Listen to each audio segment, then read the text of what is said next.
Le fait que actuellement je dois demander de l'aide sociale, c'est que auparavant, je suis belge, j'étais en Belgique, donc je travaillais en tant qu'esthéticienne. Et après, j'ai rencontré mon ex-conjoint, le père à mon enfant, qui m'a fait rentrer en fait au Luxembourg dans sa vie privée, chez lui. Et j'ai travaillé pour son cabinet de kiné en tant que secrétaire médicale. Il m'a vraiment imposé à travailler pour lui, vu que j'habitais avec lui, même que j'avais mon travail en Belgique. Donc après, étant donné que je me suis retrouvée, moi, actuellement, en tant que secrétaire médicale pour son cabinet, il a fait en sorte à me tenir vraiment dépendante de lui.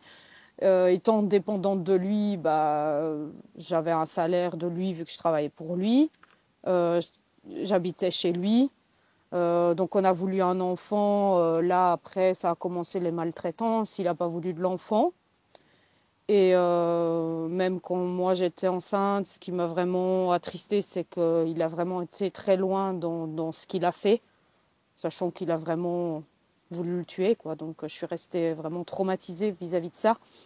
Et après, quand j'ai accouché, 3 mois après, il nous a mis dehors. Et vu que je travaillais pour lui, il a fait en sorte de me couper tout revenu. Il m'a licenciée de mon travail. Et vu qu'il m'a mise dehors, j'avais plus de revenus, sachant que je travaillais pour lui. Je me suis retrouvée dans un foyer pour femmes battues. Donc là, ça a commencé vraiment les problèmes. Déjà que j'étais dans les problèmes avant. Après, j'ai trouvé un travail, sachant que c'était le corona. C'était compliqué pour moi actuellement de trouver un boulot auparavant. Et puis après, j'ai trouvé du travail en tant que secrétaire comptable dans une entreprise de chauffage.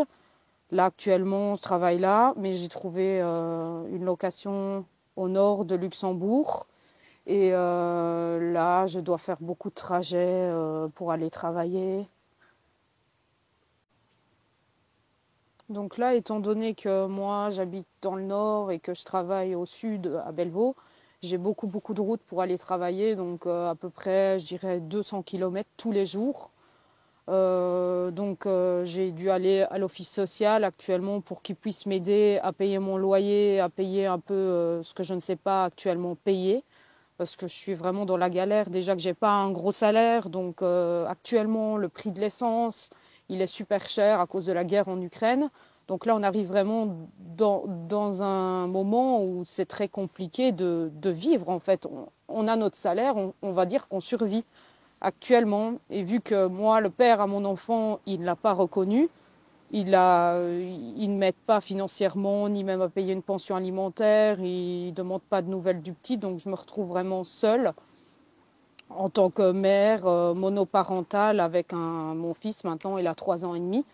Donc là, je suis quand même fière parce que il est heureux avec moi, donc c'est ce qui m'importe. Il a une bonne santé. Mais c'est pas facile tous les jours, même de le lever très tôt le matin pour qu'il aille à l'école, parce que vu que je travaille à Bellevaux, je l'ai mise au milieu de la route, donc je l'ai mis en Belgique, à Sterpenich à l'école. Et même le lever très tôt le matin, c'est quand même compliqué, mais bon, c'est la vie comme ça, il faut se battre. Et après, avec notre vécu difficile, on s'en sort plus battante, quoi. Je pense que maintenant, je suis plus battante qu'avant et que avec ce que j'aurais vécu, ça m'aura aidé à me ressourcer.